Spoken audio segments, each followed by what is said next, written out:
Hello friends, அனைவருக்கும் வணக்கம். நம்ம இப்போ ரீசெண்டாக பார்த்துட்ருக்க வீடியோஸ் எல்லாமே நியூவாக புக்கு வந்து நிறைய சேஞ்ச் ஆகிடுச்சு. 10th புக்கை வந்து லாஸ்ட் இயர் அப்படியே கட் ஷார்ட் பண்ணாங்க. அதே போல் 9th புக்கு 8th புக்கிலேருந்து எல்லா புக்கையும் நமக்கு அப்டேட் பண்ணியும் ஷார்ட் பண்ணியும் கொடுத்துருக்காங்க. அதாவது ஒரு சில லெசன்ஸை எடுத்திருக்காங்க அண்ட் ஒரு சில லெசன்ஸை ஆட் பண்ணியிருக்காங்க. இதை வந்து நம்ம ப்ரீவியஸாகவே பார்த்தோம். அதில் இன்றைக்கி 9th ஸ்டாண்டர்ட் தமிழ் புக்கில் நம்ம பார்க்க போகிறது தமிழ் விடுத்தூது. இது வந்து ஒன்றும் புது லெசன் கிடையாது. ஆனால் இது ரொம்ப பெரிய பாடலாக கொடுத்துருந்தாங்க. அதிலிருந்து ஒரு சின்ன போர்ஷன் எது உங்களுக்கு தேவையோ அந்த ஒரு சின்ன போர்ஷனை மட்டும் மனப்பாடமாக கொடுத்துட்டு அந்த ஒரு சின்ன போர்ஷனை மட்டும் உங்களுக்கு பாடப்பகுதியில் வச்சுருக்காங்க. ஸோ அதில் இன்றைக்கி நம்ம பார்க்க போகிறது தான் வந்து இந்த சீர்பெற்ற செல்வம். தித்திக்கும் தெல் அமுதாய் தெல்லமுதின் மேலான முத்திக்கனியே என் முத்தமிழே, புத்திக்குள் உண்ணப்படும் தேனே உன்னோடு உவந்து உரைக்கும் விண்ணப்பம் உண்டு விளம்பக்கேள். விளம்பக்கேள்னா நல்லா கேள்லாம். முதல்ல பாடலை படிச்சுட்டு அதுக்கப்புறம் உங்களுக்கு அதுக்கான மீனிங் வந்து சொல்கிறேன். மண்ணில் குரல் என்றும் பல்லு என்றும் கொள்வார், கொடுப்பாய்க்கு உறவு என்று 3 இனத்தும் உண்டோ, திறம் எல்லாம் வந்து என்றும் சிந்தாமணியாய் இருந்த உனை சிந்து என்று சொல்லிய நான் சிந்துமே அப்படின்னு சொல்லிட்டு ஒரு பாடல். இதோடைய ஆசிரியர் பர்டிகுலராக நமக்கு கொடுக்கல, ஆனால் கன்னிகள் அப்படின்னு சொல்லிட்டு இங்கே கொடுத்துருக்காங்க. ஸோ அது என்னன்னு சொல்லிட்டு பார்க்கலாம். முதல்ல இந்த பாடலில் என்ன சொல்கிறாங்க, தித்திக்கும் தெல் அமுதாய் முத்தமிழே இருக்குது. அதாவது தெல் அமுது எப்படி சாப்பிட எவ்வளோ இனிமையாக இருக்கும், டேஸ்ட்டாக இருக்கும். அது மாதிரி படிக்க இனிமையான ஒரு மொழி எங்கள் தமிழ் மொழி. இதில் என்ன இல்லைங்க, எல்லாமே இருக்குது. ஃபர்ஸ்ட் என்ன சொல்கிறாங்க, குரம் என்றும் பல்லு என்றும் கொள்வார். குரம் அப்படின்றது என்னது, குறவஞ்சி. பல்லு அப்படிங்கிறது அது ஒரு வகையான நூல். பிறர் படிக்கும் வகையில், அதாவது படிக்கிறவங்க புரிஞ்சிக்கிற வகையில் இனிமையான இலக்கண பகுதிகள்லாம் உங்ககிட்ட இருக்குது. பாவுடைய இலக்கண பகுதிகள் இருந்து சிந்தாமணியாய், அதாவது என்றைக்குமே கெட்டு போகாத ஒரு அழகான மொழியாகவும் அழகான தமிழாகவும் நீ இருக்க. ஆனால் உன்னை சிந்து அப்படின்னு சொல்கிற நான் தான் சிந்தும் விழுந்துடும் அப்படின்ற மாதிரி சொல்கிறாங்க. இப்போது நம்ம ஒரு யூனிட் அப்படின்னு எடுத்துக்கிட்டோம், நம்ம ஜென்ரலாகவே அப்படி தான் நம்ம பண்ணுவோம். பட் இதுக்கு நம்ம வந்து ஷார்ட்டாக சொல்லலாம். ஏன்னா உங்களுக்கு ஸ்கூல்லே வந்து உங்களை 40 மினிட்ஸ் உட்கார வைப்பாங்க. ஸோ அங்கே புரியல, ஒரு சில டாபிக் புரியலன்ட்டு தான் நீங்கள் வீடியோக்குள்ளேயே வருவீங்க. புரியுதா?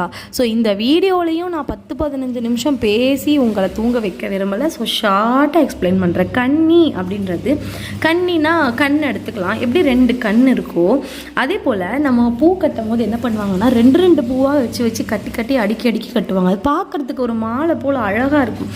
அதே போல் தான் 2 அடிகள் கொண்ட பாவகை கன்னி அப்படின்னு சொல்லிட்டு இருக்கும். இங்கே பாருங்கள், 2 லைனாக இருக்கா, 2 லைனாக இருக்குது அப்படின்னா அதை கன்னி அப்படின்னு சொல்லிட்டு சொல்லுவாங்க. 2 அடிகளுக்கும் ஓர் எதுகையை கொண்டிருக்கும். இந்த 2 அடிகளுமே ஒரே எதுகை. இங்கே பாருங்கள், இத்து இன்னு ரா இருக்குது, இந்த இருக்குது. ஸோ எதுகைனா என்ன படித்தோம் 8th புக்கில், 2ஆம் எழுத்து ஒன்று போல் வரது அப்படின்னு சொல்லிட்டு படித்தோம். இப்போ இந்த பாடலை பொறுத்த வரைக்கும் நூல்வெளியை பார்த்தோம் அப்படின்னா சிற்றிலக்கிய வகைகள் தான் வந்து தூது அப்படின்னு சொல்லிட்டு சொல்லுவோம். இந்த தூதை வாயில் இலக்கியம், சந்து இலக்கியம் அப்படின்னு சொல்லிட்டு வேறு பெயர்கள்லையும் நம்ம அழைக்கலாம். அதாவது ஒரு தலைவன் மேலே காதல் கொண்ட ஒரு தலைவி அவளுடைய காதலை வெளிப்படுத்துறதுக்காக தூதா அனுப்புகிற விஷயத்தை தான் வந்து தூது இலக்கியம் அப்படின்னு சொல்லிட்டு சொல்லுவாங்க. ஓகேங்களா? இந்த பாடலில் பொதுவாகவே தூது அப்படின்றது பார்த்திங்கன்னா அன்பை நான் வந்து எனக்கு உன்னை பிடிச்சிருக்கு அதனால உங்ககிட்ட சொல்கிறேன் அப்படின்றது. கலிவெண்பாவால் தான் இது இயற்றப்படும். தமிழ் விடுத்தூது மதுரையில் கோவில் கொண்டிருக்கும் சொக்கநாதர் மீது காதல் கொண்ட பெண்ணொருத்தி தன் காதலை கூறி வருமாறு தமிழ் மொழியையே தூதா அனுப்புகிறான். நான் இந்த பாடல் மூலமாகவே உனக்கு சொல்கிறேன் அப்படின்னு சொல்லிட்டு 268 கன்னிகளை கொண்டது.